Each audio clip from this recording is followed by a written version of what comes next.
Hi అండి. ఏం చేస్తున్నారు? నేనైతే కొబ్బరి లవుస్ చేద్దాం కదా అని చెప్పి మొన్న కేదారేశ్వర వ్రతం దగ్గర కొట్టిన కొబ్బరి చెక్కలన్నీ కూడా ఫ్రిడ్జ్‌లో పెట్టేసి అయితే ఉంచానండి. ఇంకా వాటితో కొబ్బరి లవుస్ చేద్దాం కదా అని చెప్పి తీసి శుభ్రంగా చిన్న చిన్న ముక్కలు కోసేసి మిక్సీ పట్టేసుకున్నాను. కొబ్బరి కూర చేసేసుకొని ఇంకో పక్క బెల్లం అయితే పాకం పట్టేసుకుంటున్నాను. ఇంకొకటి కేదారేశ్వర వ్రతం దగ్గర కొట్టిన చెక్కలెప్పుడూ కూడా ఏదైనా స్వీట్ ఐటెమ్ చేసుకొని తినాలి. లేకపోతే కాలవలో కలిపేయాలనమాట. పారే నదిలో గానీ, కాలవలో గానీ కలిపేసుకోవాలండి.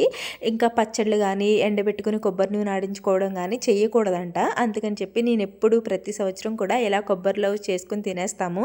ఇంకొకటి కేదారేశ్వర వ్రతం చేసుకున్నప్పుడు మనం స్వామివారికి చెల్లించిన ఏ ప్రసాదమైనా మన కుటుంబ సభ్యులు మాత్రమే తినాలంట. బయట వాళ్ళెవరికీ పెట్టకూడదంట.